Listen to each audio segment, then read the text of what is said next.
Hello guys, good morning to all. Welcome to Mathematics. Lastly we will discuss on the exercise 3.1 and 3.2.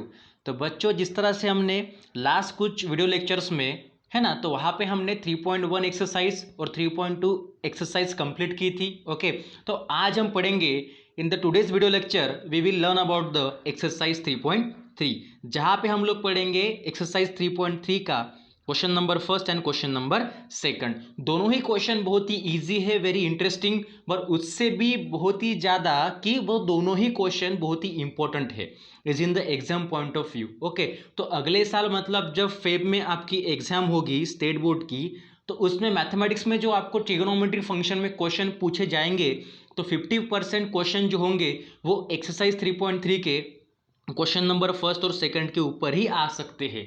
इसलिए आप लोग इस दोनों question के ऊपर ज़्यादा से ज़्यादा कंसंट्रेशन दो. मैं ऐसा नहीं बोल रहा कि बाकी क्वेश्चन को छोड़ दो, वो भी करो, पर फोकस अभी इस वीडियो लेक्चर में इन दोनों क्वेश्चन के ऊपर करो ताकि आप एग्जाम के टाइम पे आपको कोई दिक्कत ना हो. ओके, चलिए, तो ये जो आपका एक्सरसाइज 3.1 था वो बिलोंग करता था प्रिंसिपल सॉल्यूशन और साथ में जनरल सॉल्यूशन के ऊपर. बराबर, principal solution and general solution के ऊपर आपका एक्सरसाइज 3.1 था. ओके, एंड एक्सरसाइज 3.2 जो था ना, वहाँ पे आपका question number first and second based on polar coordinates and from 3 to 12 based on the solving a triangle. But exercise 3.3 में आपके जो क्वेश्चंस बिलोंग करेंगे वो किसके ऊपर बिलोंग करेंगे बच्चों? वो करेंगे ITF. What is it? ITF. अब ये ITF क्या होता है आपको मैंने पढ़ाया था. What is it? Inverse trigonometric function, है ना. तो आपको मैंने ये चीज़ें पढ़ाई है, ये चीज़ें मैंने आपको बताई है, इसमें कोई भी नया वाला पार्ट नहीं है. Look at on the video, listening carefully and just concentrate the video, that's more important. अगर नहीं समझ में आए बच्चों तो प्लीज़ कमेंट मी. ओके, हम आपका डाउट सेशन लेंगे कल को आपको वीडियो जो मिलेगा, इस वीडियो में हम लोग सिर्फ क्वेश्चन नंबर फर्स्ट और सेकंड कर रहे हैं ना, तो कल के वीडियो में आपको क्वेश्चन नंबर थर्ड मिलेगा. हालांकि मैं इस वीडियो में उसको कर लेता, बट क्वेश्चंस अगर मैं सारे के सारे करूंगा तो वीडियो बड़ा बनेगा. ओके, चलिए तो बढ़ते हैं आगे.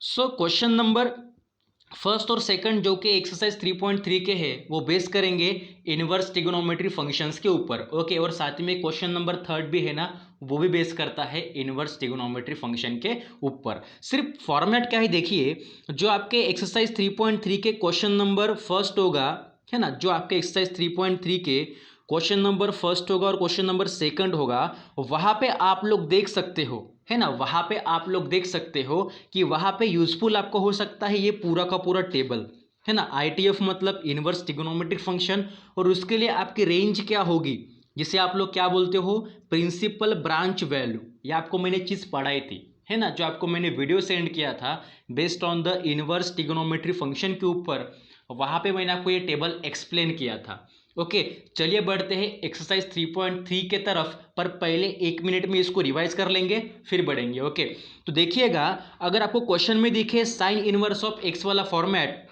तो उसके लिए आपकी रेंज क्या होगी, -π/2 से लेके π/2 के बीच में.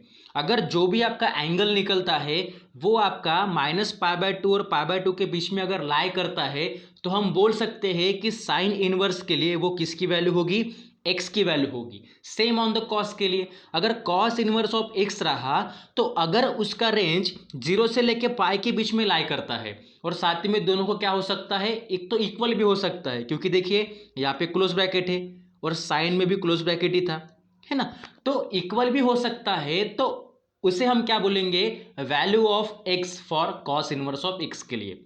ओके, और अगर वहाँ पे आपको दिखे tan इनवर्स ऑफ एक्स और उसकी वैल्यू जो आपकी निकलती है, इट मीन्स एंगल जो निकलता है वो अगर -π/2 से लेके π/2 के बीच में अगर लाई करेगा, यहाँ पे देखिए ओपन ब्रैकेट है, दैट्स वाई सिर्फ हम बोल सकते हैं कि वो सिर्फ दोनों के बीच में लाई करेगा. इट मीन्स -90 और +90 के बीच में लाई करेगा, पर दोनों को इक्वल नहीं होगा. Why? Because both the angles given in the open bracket. Clear? Okay, now अगर कॉट इनवर्स ऑफ एक्स रहा तो हम बोल सकते हैं कि दोनों जो वैल्यू निकलेगी आपकी, एंगल निकलेगा, वो 0 से लेके पाई के बीच में लाई करेगा. Okay, simple. ओके, और उसी तरह से आपका यहाँ पे देखो फिर क्या आता है, कॉट, है ना। तो कॉट के लिए तो मैंने अभी बोला कि 0 से लेके पाई के बीच में आएगा। देन सेक के लिए क्या होता है कि जो भी आपकी रेंज निकलेगी जिससे आप एंगल बोलते हो वो कहाँ से कहाँ तक होना चाहिए, 0 से लेके पाई तक होना चाहिए। पर यहाँ पे एक एक्सेप्शन कैसे, एक्सेप्शन केस हम उसे क्यों बोलते हैं, क्योंकि वहाँ पे कुछ तो भी चीज़ें नहीं लेनी होती है। अब क्या नहीं लेना, देखिए यहाँ पे -π/2 दिया है, -π/2। इसका मतलब क्या होता है कि सेक के लिए आपका जो भी एंगल निकलेगा वो 0 से लेके पाई के बीच में होना चाहिए, पर वो एंगल π/2 नहीं होना चाहिए। समझ में आ रहा। सेक इनवर्स के लिए ध्यान रखो, है ना, कि आपका एंगल π/2 कभी भी नहीं होगा। ओके, अब देखिए कोसेक के लिए क्या होता है। कोसेक के लिए वही फंडा कि आपका जो एंगल रहेगा वो -90 से लेके 90 मतलब -π/2 टू π/2 के बीच में लाई करेगा। बट वहां पे क्या नहीं होना चाहिए, वो 0 नहीं होना चाहिए एंगल आपका। ओके, ये सारी चीजें आपको समझ में आएगी। चलिए करते हैं examples. Okay, now we turn on the our exercise 3.3 जो कि बहुत ही इजी है और इंटरेस्टिंग है। देखिएगा अच्छे से, आपको समझ में आ जाएगा। ठीक है, make your video quality high ताकि आपको अच्छे से समझ में आए। अंडरस्टूड। चलिए बढ़ते हैं आगे। तो देखिएगा बच्चों, आपका एक्सरसाइज 3.3 में आपका फर्स्ट क्वेश्चन क्या बोल रहा है, find the principal values of the following. अब प्रिंसिपल वैल्यू कैसे निकालते हैं, आपको मैंने एक एग्जांपल दिया था जब हमने इनवर्स ट्रिगोनोमेट्री फंक्शन स्टार्ट किया था तब। चलिए करते हैं एक एग्जांपल ताकि आपके मन का और आपके दिमाग में जो भी डाउट चल रहा है वो क्लियर हो जाए। ओके, चलिए तो क्वेश्चन नंबर फर्स्ट है, उसमें साइन इनवर्स ऑफ 1/2 है ना। तो ये कौन सा फॉर्मेट बन गया आपका, साइन इनवर्स ऑफ एक्स बन गया, है ना। पर वहां पे x की जगह पे क्या है, वहां पे 1/2 है। क्या है बच्चों, 1/2 है। तो पहली चीज आप क्या कर लो, आपको तो यहाँ पे रेंज निकालना है कि वो रेंज आता है कि नहीं करके एंगल के हिसाब से। पर पहले आप चेक कर लो कि जो साइन के साथ 1/2 है जिसे आप इनपुट बोलते हो, क्या वो -1 से लेके 1 के बीच में आता है कि नहीं आता, आता है। आप लोग टेबल चेक करो। हालांकि हमें ये बातें कुछ इंपॉर्टेंट नहीं है, बातें सिर्फ कौन सी इंपॉर्टेंट है उस टेबल से, रेंज वाली। ओके, चलिए तो पहले मैज्यूम करते हैं कि लेट साइन इनवर्स ऑफ 1/2 क्या होगा, x होगा। ओके, तो अगर हम इस साइन इनवर्स को राइट साइड में अगर ट्रांसफर करते हैं तो इनवर्स का हो जाएगा plus, it means only sine x होगा और बचा हुआ 1/2। समझ में आ रहा, हमने साइन इनवर्स को राइट साइड में ट्रांसफर किया, then we get only sine और ये वाला x, it means sine x और ये बचा हुआ 1/2। Okay, then therefore sine x equals to 1/2 यानी साइन ऑफ π/6 होता है ना। साइन के लिए 1/2 कब पॉसिबल है, व्हेन साइन ऑफ 30 होगा, और 30 मतलब कितना होता है, π/6। ओके, अब जब हमें sine x equals to sine π/6 मिला है तो हम क्या चेक करेंगे कि आने वाला जो एंगल है क्या वो एंगल आपका, है ना, और एंगल के साथ जो फंक्शन है क्या वो फंक्शन पॉजिटिव है कि निगेटिव है ना। अगर एंगल निगेटिव है, देखिए यहाँ पे जो मैं क्या बोल रहा हूँ ध्यान से सुनो।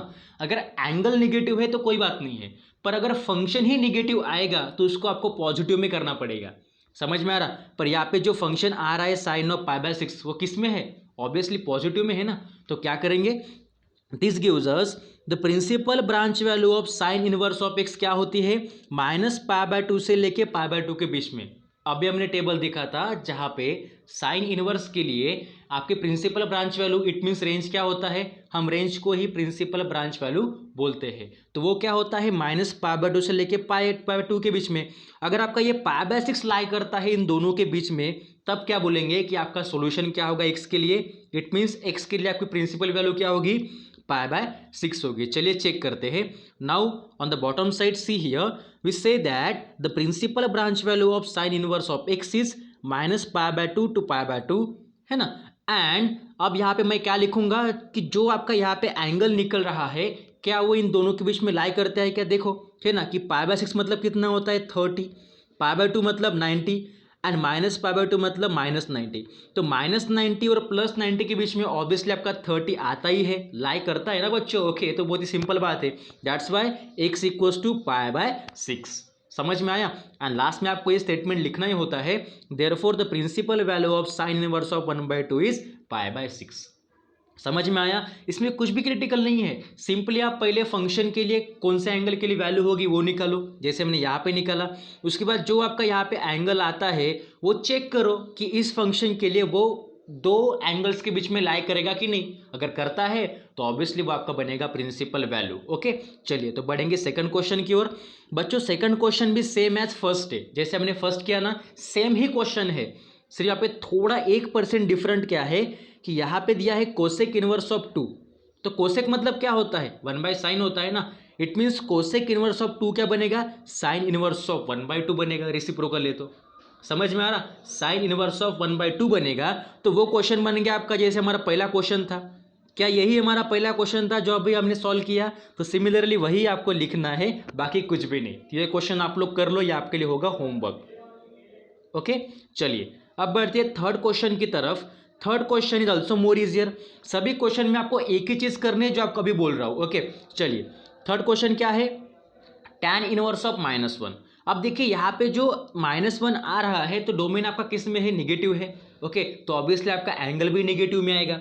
चलिए देखते हैं 1 बाय 1 कि फर्स्ट ऑफ ऑल हमारी फर्स्ट स्टेप यही रहेगी कि लेट tan इनवर्स ऑफ -1 को क्या एज्यूम करेंगे हम लोग, x होगा, तो ऑब्वियसली tan इनवर्स इस साइड में जाने के बाद क्या बनेगा, ओनली tan बनेगा, और ये वाला x it means tan x, और बचा हुआ आपका -1 इक्वल टू के बाद। समझ में आया। ओके, अब देखिए इसके बाद हम लोग क्या करेंगे, आपको भी पता है कि अगर tan x equals to tan of -1 है, ओके, तो हम लोग क्या कर सकते हैं, ओके सॉरी, वहाँ पे अगर -1 दिया है, देखिए यहाँ पे फर्स्ट स्टेप में यहाँ पे क्या दिया है बच्चों कि अगर यहाँ पे tan x इक्वल्स टू है ना -1 है, तो क्या करेंगे, tan x रहेगा आपका एज इट इज, -1 के लिए पहला माइनस आपका एज इट इज, देन 1 को ऑब्जर्व करो कि tan के लिए 1 को पॉसिबल है जब tan ऑफ π/4 मतलब 45 होगा तब। वही मैंने यहाँ पे लिखा है कि नहीं लिखा, देखिए यहाँ पे कि अगर tan of x equals to tan of π/4 रहा तो π/4 कितना होता है tan के लिए, 1 होता है, पर आगे में -1 था इसलिए यहाँ पे माइनस आएगा। ओके, चलिए पर आपको एक चीज़ पता है यहाँ पे कि आपका पूरा फंक्शन ही माइनस में आ रहा है, माइनस tan के बाद में आ रहा है, एंगल के साथ आ रहा है क्या, नहीं। तो मैंने क्या बोला आपको, माइनस आपको हटाना पड़ेगा एंगल फंक्शन से, है ना, फंक्शन से माइनस को हटा दो, उसको एंगल के पास लेके जाओ या नहीं लेके जाओ वो आपकी मर्जी, पर वहाँ पे आपको इवैल्यूएशन कुछ ऐसा करना है कि माइनस फंक्शन के सामने से हट जाए। अब हमें इस -tan को +tan करना है, कैसे कर सकते हैं, हमें पता है कि माइनस ऑफ tan थीटा क्या होता है, tan ऑफ -θ होता है, हमने ये पढ़ा था ट्रिगोनोमेट्री 11th में। Okay, minus of tan theta क्या होता है, tan ऑफ -θ होता है, पर यहाँ पे थीटा क्या है, π/4, it means minus of tan π/4 क्या होगा यहाँ पे, tan ऑफ -π/4 होगा। समझ में आ रहा है। तो देखिए फंक्शन तो हो गया पॉजिटिव, एंगल अगर नेगेटिव है तो कोई बात नहीं होगी। ओके, इसमें कोई आपके दिमाग में डाउट नहीं होना चाहिए। ओके, अब देखिए चेक कर लो, क्या चेक करेंगे कि जो आपका यहाँ पे एंगल मिल रहा है क्या वो दिए हुए प्रिंसिपल ब्रांच वैल्यू के बीच में आता है क्या, पर यहाँ पे tan दिया है, that's why the principal branch value of tan inverse of x is क्या होती है, देख लो टेबल में या रट लो इसको, टेबल में बार बार देखना भी अच्छी बात नहीं है, एग्जाम में आपको कोई टेबल नहीं मिलेगा, आपको खुद से ही लिखना पड़ेगा। ओके, क्या होता है प्रिंसिपल वैल्यू ऑफ ब्रांच या फिर principal branch value of tan inverse of x क्या होगा, -π/2 टू π/2, मतलब आनी वैल्यू जो होगी वो -90 से लेके +90 के बीच में आनी चाहिए। तो वैल्यू क्या आ रही है हमारी, -π/4, इट मीन्स -45। तो क्या -45 -90 से लेके +90 के बीच में आती है, हाँ भाई साहब ऑब्वियसली आती है, 101% आती है ना, 101% वो वैल्यू आपकी -45 -90 से लेके 90 के बीच में लाइक करती ही है। दैट्स वाई हम लोग क्या बोलेंगे यहाँ पे, देयरफॉर x इक्वल्स टू -π/4, आपकी यहाँ पे प्रिंसिपल वैल्यू क्या बनेगी, therefore the principal value of tan inverse of -1 वो क्या होगी, -π/4 होगी। क्लियर, ये सेम ही क्वेश्चन से, इसमें कोई भी नई बात नहीं है। फोर्थ क्वेश्चन भी सेम ही है, जैसे हमने भी थर्ड वाला किया, ये वाला क्वेश्चन सेम है, वहाँ पे -1 था, यहाँ पे -√3 है, तो आप लोग कर लोगे, आई नो दैट्स वाई ये आपके लिए होगा होमवर्क, है ना। देखिए अच्छे से यहाँ पे क्या किया है, वही मेथड अप्लाई की जो हमने अभी किया था प्रीवियस वाले में, सिर्फ वहाँ पे -1 था, यहाँ पे -√3 है। ओके, चलिए अब देखिए क्वेश्चन नंबर 5 में, क्वेश्चन नंबर 5 तो बहुत ही ईजी है। यहाँ पे क्या दिया है, साइन इनवर्स ऑफ 1/2 दिया है, सॉरी 1/√2 दिया है, क्या दिया है बच्चों, 1/√2। तो 1/√2 है तो पॉजिटिव ही दिया है आपके साथ, जो यहाँ पे डोमेन दिया है वो पॉजिटिव है, तो ऑब्वियसली एंगल भी पॉजिटिव में आएगा, है ना। तो अगर एंगल पॉजिटिव में आएगा तो आपको लिखना ही पड़ेगा डायरेक्ट कि द प्रिंसिपल वैल्यू या फिर principal branch value of sine inverse of x क्या होता है, -π/2 से लेके π/2 के बीच में, और ये भी आपको लिखना पड़ता है कि आने वाला एंगल दोनों के बीच में लाइक कर रहा है, इट मीन्स π/4, देन आपका आंसर क्या बनेगा, x = π/4, it means the principal value of sine inverse of 1/√2 is π/4। Simple question था, मैंने आपको डायरेक्टली बताया, आप लोग अच्छे से करो क्योंकि सिंपल एग्जाम्पल है और ईजी भी है। ओके, अब बढ़ते हैं इस एग्जाम्पल की तरफ, एग्जाम्पल नंबर 6। ओके, अब इसमें क्या करेंगे, देखिए बच्चों, अब इसमें हम लोग क्या कर सकते हैं, ये बहुत ही इंपॉर्टेंट बात है। ओके, अब कॉस इनवर्स ऑफ -1/2 है बच्चों। क्वेश्चन क्या है, कॉस इनवर्स ऑफ -1/2। तो आपको पता है कोई भी क्वेश्चन रहा इनवर्स में तो पहले हम उसे एज्यूम करते, it means let cos inverse of -1/2 क्या हो सकता है, x हो सकता है, हमने एज्यूम किया। तो हम क्या करेंगे, पहले इस कॉस इनवर्स को सिंपल कॉस में कन्वर्ट करेंगे। कैसे, इस कॉस इनवर्स को सेंड करो राइट साइड में, ये जाएगा कॉस में, तो क्या बनेगा, कॉस x बनेगा, और बचा हुआ यहाँ पे -1/2 as it is. Same funda also cos x as it is, ये आपका माइनस भी एज इट इज है ना। तो 1/2 कॉस के लिए कब पॉसिबल है, when we get cos of π/3, it means cos 60 के लिए कितना होता है, 1/2 होता है, ये आपको पता है। ओके, तो देखिए कॉस x = अब यहाँ पे मैंने आपको यही बोला था, अगर फंक्शन निगेटिव आता है तो उसको आपको पॉजिटिव बनाना पड़ेगा। अब आप बोलोगे सर जिस तरह से आपने tan को, जैसे -tan था तो आपने उसको +tan में कर दिया, किया कि नहीं किया, पर कैसे किया, हमारे पास ये फार्मूले थे कि नहीं, हमारे पास फार्मूला था कि हम -tan को +tan कर सकते थे, है ना। पर यहाँ पे देखो, क्या मैं ऐसे बोल सकता हूँ कि -cos ऑफ थीटा, क्या cos ऑफ -θ होता है, क्या मैंने आपको ऐसा कोई फार्मूला पढ़ाया था अलाइड एंगल्स में, पढ़ाया था क्या, नहीं पढ़ाया था, तो ये तो पॉसिबल नहीं है। अब आपके दिमाग में क्वेश्चन आएगा कि सर अभी हम यहाँ पे क्या करें ताकि हम कॉस को पॉजिटिव कर सके। तो बच्चों, जिस तरह से हमने एक्सरसाइज 3.1 किया था, जहाँ पे मैंने आपको प्रिंसिपल वैल्यू निकालते समय आपको पढ़ाया था, कोई भी अगर वैल्यू नेगेटिव है तो आपको वो चेक करना पड़ता है कि वो फंक्शन कौन से क्वाड्रेंट में बिलोंग करता है। देखिए, अब यहाँ पे होता है all the function are positive, यहाँ पे साइन एंड कोसेक पॉजिटिव, यहाँ पे tan and cot get positive, and last second cos get positive. First को हम छोड़ देते हैं, अगर सेकंड में आएगा तो हम क्या करते हैं, π-θ करते कि नहीं बच्चों। अगर थर्ड में आएगा तो क्या करते हैं, π+θ करते हैं। फोर्थ में आया तो करते हैं 2π-θ करते हैं। अब जबकि यहाँ पे आगे में क्या आ रहा, माइनस आ रहा, तो हम क्या चेक करते हैं कि कॉस जो फंक्शन है हमारा, कौन सा कॉस, वो कौन से क्वाड्रेंट में नेगेटिव हो सकता है, हम वही चेक करते हैं ना। तो आपको भी पता है, यहाँ पे देख लो बच्चों, क्या देखना है आपको कि कॉस जो है, ओके, कॉस जो है यहाँ पे वो, ओके, सेकंड में भी नेगेटिव होता है, थर्ड में भी नेगेटिव होता है, वो फर्स्ट और फोर्थ में क्या होता है, पॉजिटिव होता है। ओके, अब आपके दिमाग में क्वेश्चन आता है कि सर सेकंड में भी नेगेटिव है, थर्ड में भी नेगेटिव है, तो हम कौन सा क्वाड्रेंट पहले लें। तो बच्चों, जो पहले आता है वो ले लो। हमने ये क्वेश्चन किए थे एक्सरसाइज 3.1 में, पहले कौन सा आता है, सेकंड क्वाड्रेंट आता है ना। तो उसमें क्या होता है, π-θ, थीटा क्या यहाँ पे π/3, तो क्या बनेगा, π-π/3। समझ में आ रहा, दैट्स वाई ये माइनस हट जाएगा और ऑब्वियसली क्या बनेगा, प्लस बनेगा। और π-π/3 का कर लो क्रॉस मल्टीप्लाई, 3 × π 3π, 3π - π 2π/3, ये आपका बनेगा एंगल। ओके, अब क्या चेक करना है आपको कि फंक्शन भी पॉजिटिव आ रहा, एंगल निगेटिव हो या पॉजिटिव हो उसमें कोई भी डिफरेंट नहीं है। ओके, आप लोग समझ लो, अगर एंगल पॉजिटिव भी होता है या नेगेटिव भी होता है तो उसमें आपको कोई दिक्कत वाली बात नहीं है, पर फंक्शन निगेटिव नहीं होना चाहिए। समझ में आया। अब देखिए हम क्या चेक करते हैं कि आने वाले जो वैल्यू है, एंगल है, क्या वो कॉस के लिए रेंज में आती है।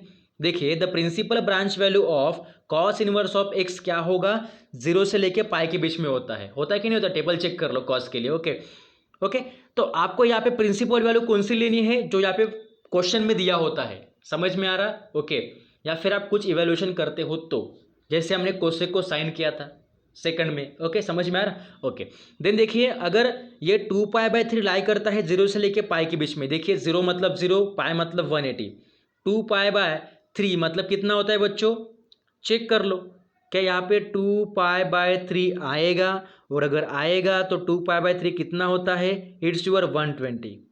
ओके, π/3 मतलब 60, 60 × 2 इज 120 और 0 से लेके 180 के बीच में 120 तो आराम से आता है। That's why x equals to 2π/3 और लास्ट में आपको वही स्टेटमेंट लिखना है, कौन सा, therefore the principal value of cos inverse of -1/2 is 2π/3। तो इस तरह से बच्चों हमने क्वेश्चन नंबर फर्स्ट कर लिया, जहाँ पे आपको सिंपली दिए हुए ट्रिगोनोमेट्रिक इनवर्स फंक्शन को या इनवर्स ट्रिगोनोमेट्रिक फंक्शन को एज्यूम करना था कि वो एक्स हो सकता है। आप आपकी मर्जी से करो, मैंने एक्स बोला, आप लोग वाई बोलो या जेड बोलो, ओके। और उसके बाद आपको चेक करना पड़ता है कि उस फंक्शन के लिए कौन सा एंगल के लिए वो वैल्यू पॉसिबल होगी, और जो आने वाला एंगल है ना, वो नेगेटिव होगा तो चल जाएगा, है ना, पर जो फंक्शन आता है वो आपका पॉजिटिव ही होना चाहिए। अगर नहीं है तो उसको पॉजिटिव बनाओ, है ना। एक तो आपके जो मैंने आपको अलग एंगल्स में पढ़ाया था उस मेथड से, या फिर जो आपको मैंने अभी बताया क्वाड्रेंट के हिसाब से, वैसे भी आप लोग कर सकते हो, ओके। और उसके बाद आपको चेक करना है कि आने वाला जो एंगल होता है वो दिए गए रेंज में आता है कि नहीं। अगर आता है तो आपका क्या बनेगा, वो प्रिंसिपल वैल्यू बनेगा। सिंपल, सारे क्वेश्चन 6 के 6 हमने कर लिए, बहुत ही ईजी थे, बहुत ही इंटरेस्टिंग थे। अब बढ़ते क्वेश्चन नंबर सेकंड की तरफ। क्वेश्चन नंबर सेकंड क्या बोल रहा है, इवैल्यूएट द फॉलोइंग। अभी इवैल्यूएट करना मतलब क्या करना कि सारे के सारे जो फंक्शन है उनको तोड़फोड़ कर देना, मतलब सॉल्व करना। कैसे करेंगे देखिए, अभी तक हमने क्वेश्चन क्या देखा, एक तो tan इनवर्स ऑफ 1 था या फिर cos इनवर्स ऑफ 1/2 था, पर यहाँ पे क्वेश्चन कैसे दिया है, tan inverse of 1 plus cos inverse of 1/2 plus sin inverse of 1/2। अब सारे इनवर्स ट्रिगोनोमेट्रिक फंक्शंस का एक यहाँ पे कॉम्बो दिया है, कॉम्बिनेशन दिया है, किसमें, एडिशन के फॉर्म में। एक है tan इनवर्स ऑफ 1 जिसमें आप ऐड करोगे cos इनवर्स ऑफ 1/2, और उसमें भी आप लोग ऐड करोगे sin इनवर्स ऑफ 1/2। अब इसे कैसे सॉल्व करें, दिमाग के अंदर एक क्वेश्चन क्रिएट होता है, सर आपने अभी तक तो इतना ही पार्ट पढ़ाया, एक tan इनवर्स ऑफ 1 वाला हो सकता है, या फिर cos के लिए हमने वैल्यू निकाली, या sin इनवर्स के लिए वैल्यू निकाली, पर इसमें तो प्लस दिया है सारे फंक्शन के बीच में, तो कैसे करें। तो बच्चों इसमें डरने वाली कोई बात नहीं है, आप आराम से क्या करो, जो भी आपके पास यहाँ पे इनवर्स ट्रिगोनोमेट्रिक फंक्शन दिए हैं, पहले 1 बाय 1 उनको सॉल्व करो, फिर उनकी जो आने वाली एंगल होगी या फिर वैल्यू होगी उनको फिर यहाँ पे पुट कर लो। सिंपल, कैसे करेंगे देखो, फर्स्टली मतलब पहले बार, ओके, पहले में हम क्या करेंगे, okay, in the first step let, पहले हम लेंगे ये वाला function, it means tan inverse of 1 क्या होगा, x होगा, एज्यूम कर लो। सेम करना है जैसे हमने क्वेश्चन नंबर फर्स्ट में किया ना, यहाँ पे भी सेम ही करना है, सिर्फ आपको वो करने के बाद इसमें ऐड कर देना है, बस कुछ भी नहीं है, ओके। तो tan x क्या होगा, 1 होगा। अगर हम इस tan इनवर्स को x के पास अगर सेंड करते हैं तो tan x क्या होगा, 1 होगा। और tan के लिए 1 कब पॉसिबल है, when we get tan of π/4, it means tan 45। तो tan x equals to tan π/4 बन गया, समझ में आ रहा है, ओके। एंड हम अभी चेक करेंगे कि tan तो पॉजिटिव है तो कोई दिक्कत ही नहीं है, ओके। फिर एंगल पॉजिटिव है, नेगेटिव भी रहा तो कोई भी दिक्कत नहीं होती, सिर्फ फंक्शन आपका पॉजिटिव होना चाहिए। तो अभी हम क्या चेक करते हैं कि जो एंगल निकल रहा π/4 वो प्रिंसिपल ब्रांच वैल्यू के बीच में आता है कि नहीं। It means the principal branch value of tan inverse of x क्या होती है, -π/2 टू π/2, इट मीन्स -90 टू 90 के बीच में, जिनके बीच में 45 आना चाहिए, इट मीन्स π/4 आना चाहिए। तो लिख लो, and π/4 lies between -π/2 and π/2, it means x आपका होगा π/4। ऑब्वियसली आपका π/4 जो है वो -π/2 से लेके π/2 के बीच में लाई करता है, दैट्स वाई x क्या बनेगा आपका, π/4 बनेगा। पर आपको भी पता है, देखो यहाँ पे इस स्टेप में, है ना, मैं इसको थोड़ा अलग पेन से अंडरलाइन करता हूँ, देखिए, ओके। देखिए यहाँ पे मैंने tan इनवर्स ऑफ 1 को क्या बोला था, x बोला था, समझ लो। x मतलब क्या बोला था मैंने, tan इनवर्स ऑफ 1, तो यहाँ पे x मतलब क्या बन गया, π/4। तो ऑब्वियसली मैं x की जगह पे क्या बोल सकता हूँ, tan inverse of 1 equals to π/4। समझ में आ रहा, बिकॉज x ही क्या होता है आपका, tan इनवर्स ऑफ 1 होता है ना, हमने एज्यूम किया था ना, दैट्स वाई यहाँ पे क्या बनेगा, tan inverse of 1 equals to π/4 बनेगा। इसको इक्वेशन नंबर फर्स्ट दे दो, समझ में आ रहा है, बहुत ही ईजी है, इसमें कोई भी क्रिटिकल बात नहीं है, ओके। चलिए बढ़ते हैं आगे। ये तो निकल गया हमारी पहली वैल्यू किसकी, tan के लिए, किसके लिए बच्चों, tan के लिए। अब निकालेंगे cos के लिए, cos इनवर्स ऑफ 1/2 निकालेंगे, निकालना सिंपल है, आपको मैंने पढ़ाया था अभी। Now let cos inverse of 1/2 equals to y। अब आप बोलोगे सर आपने यहाँ पे y क्यों लिया, x ही क्यों नहीं लिया। तो बच्चों हमने पहले में तो x लिया ना, हमने tan के लिए x लिया है, अगर हम cos के लिए भी x लेंगे तो वो कचरा हो जाएगा, कोई डिफरेंट यूज़ करो। तो cos के लिए क्या लेंगे, let cos inverse of 1/2 equals to y, then cos को यहाँ पे ट्रांसफर करो, cos इनवर्स को, सॉरी, हाँ, तो क्या बनेगा, cos of y equals to 1/2, अब कॉस के लिए 1/2 कब पॉसिबल है, when we get cos of π/3। तो π/3 आपका principal branch value cos inverse of x जो होता है क्या होता है, 0 से लेके पाई उनके बीच में आता है क्या, तो ऑब्वियसली 0 से लेके 180 के बीच में 60 तो आता ही है ना, 60 मतलब π/3, that's why y equals to π/3। पर जबकि हमने y मतलब क्या बोला था, कॉस इनवर्स ऑफ 1/2, तो यहाँ पे क्या लिख लो, cos inverse of 1/2 equals to π/3। ये बन गया आपका इक्वेशन नंबर सेकंड। क्लियर। अब निकालेंगे थर्ड के लिए। थर्ड क्या है यहाँ पे, साइन इनवर्स ऑफ 1/2। देखिए यहाँ पे थर्ड क्या है, साइन इनवर्स ऑफ 1/2। तो in the last thing also let sine inverse of 1/2 equals to z। ये बच्चों z है। ओके अब मैंने थर्ड को z क्यों लिया, बिकॉज मैंने पहले ही x और y यूज कर लिया है, तो मैंने थर्ड को z बोला है। That's why sine z equals to 1/2। Sine inverse को सेंड करो राइट साइड में, तो बनेगा साइन z इक्वल्स टू 1/2। और साइन के लिए 1/2 कब पॉसिबल है, when we get sine of π/6। तो π/6 कितना होता है साइन के लिए, 1/2 होता है। ओके अब चेक कर लो, आने वाला जो एंगल है π/6 क्या वो principal branch value of sine inverse के लिए -π/2 से लेके π/2 के बीच में लाई करेगा।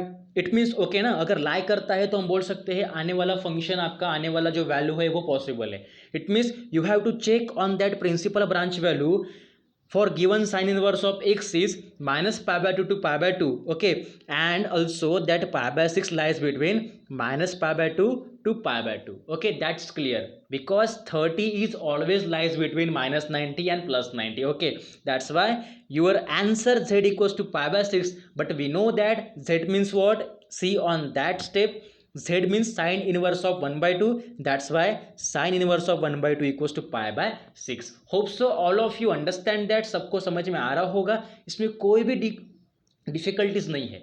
समझ में आना अच्छी बात है, पर उसको प्रैक्टिस करना उससे भी अच्छी बात होती है। ओके चलिए, अब मिले इक्वेशन नंबर फर्स्ट, सेकंड और इसे हमने बोल दिया थर्ड, है ना।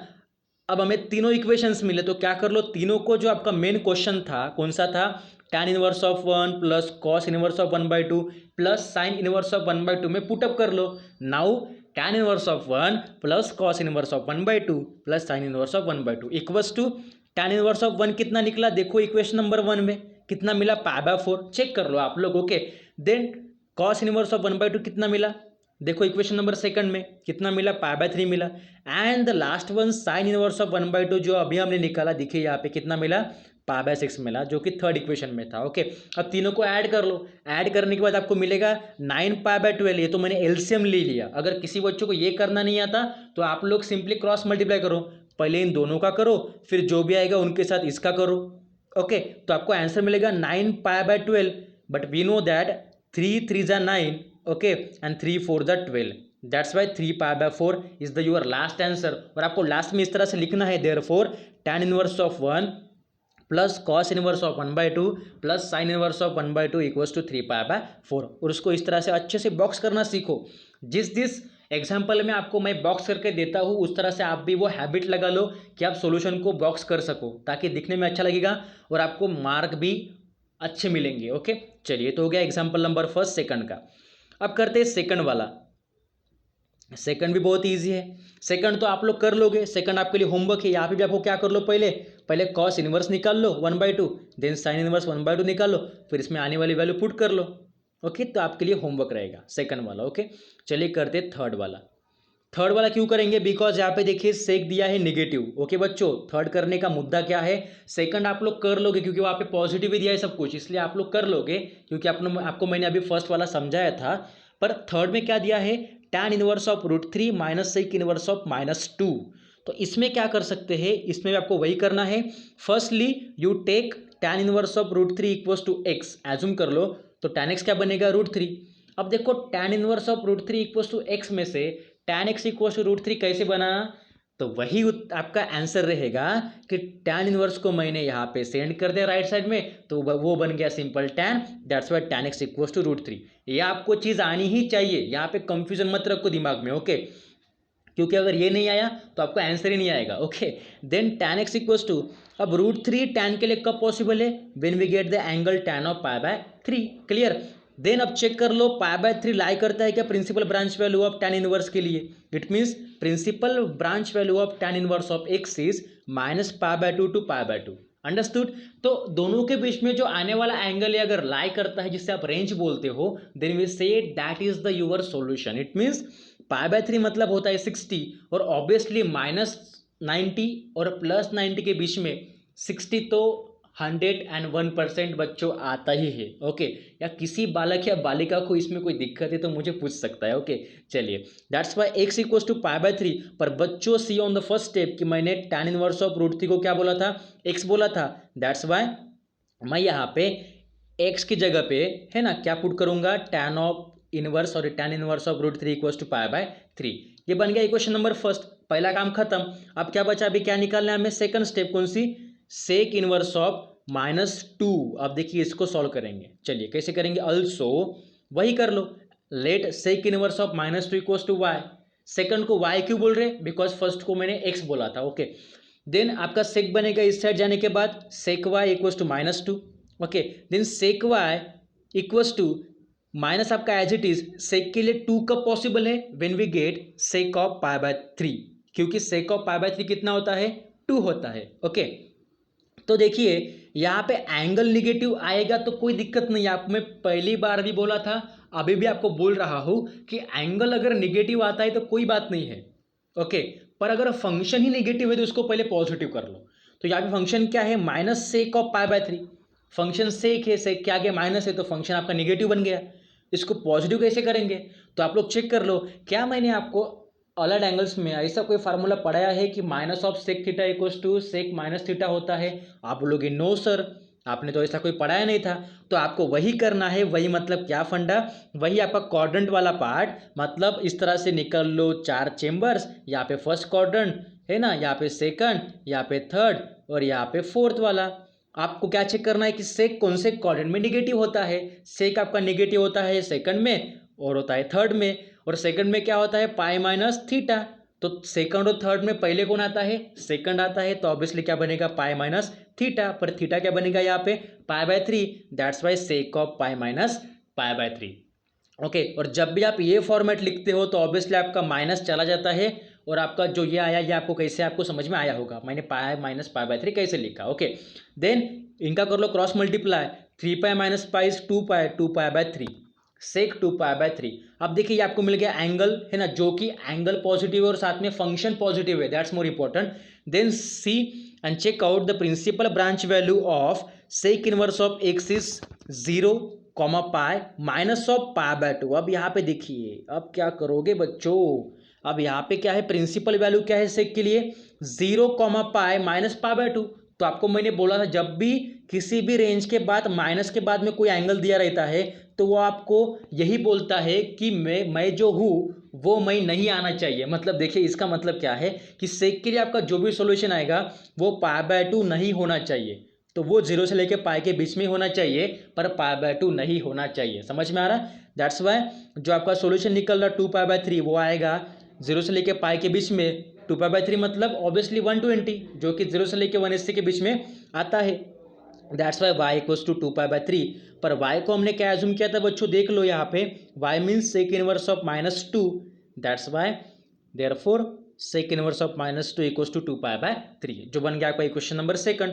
अब दोनों का यूज कर लो है ना, फ्रॉम 1 and 2 हम लोग क्या बोल सकते हैं, एग्जाम्पल या फिर क्वेश्चन को एक बार और लिख लो। Now tan inverse of √3 minus sec inverse of -2, tan inverse of √3 कितना निकला, check out the equation number first, या फिर जो आपको मैंने इक्वेशन नंबर फर्स्ट वहाँ पे दिया था उसको चेक कर लो, कितना है π/3 minus as it is. Okay, then again sec inverse of -2 कितना निकला, देख लो यहाँ पे इक्वेशन नंबर सेकंड में -2π/3, दोनों को एडजस्टमेंट कर लो है ना, यहाँ पे जाएगा 3π -6π/3, 3π - 6π कितना बनता है बच्चों, -3π/3 बनेगा। ओके, बट वी नो दैट, अब देखिए यहाँ पे क्या एक मुझे लगता है यहाँ पे कुछ तो भी मैंने मिस्टेक कर ली, शायद से मैंने यहाँ पे थोड़ा बहुत मिस्टेक किया होगा, आप लोग कर लो, क्रॉस करेंगे बच्चों, यहाँ पे क्रॉस करने की ज़रूरत ही नहीं है। एक तो मेरा दिमाग में क्या होगा ना, मेरे दिमाग में फिक्स क्या हो गया कि अभी तक हम लोग क्रॉसिंग कर रहे हैं, तो मुझे लगा यहाँ पे भी क्रॉसिंग करना पड़ेगा,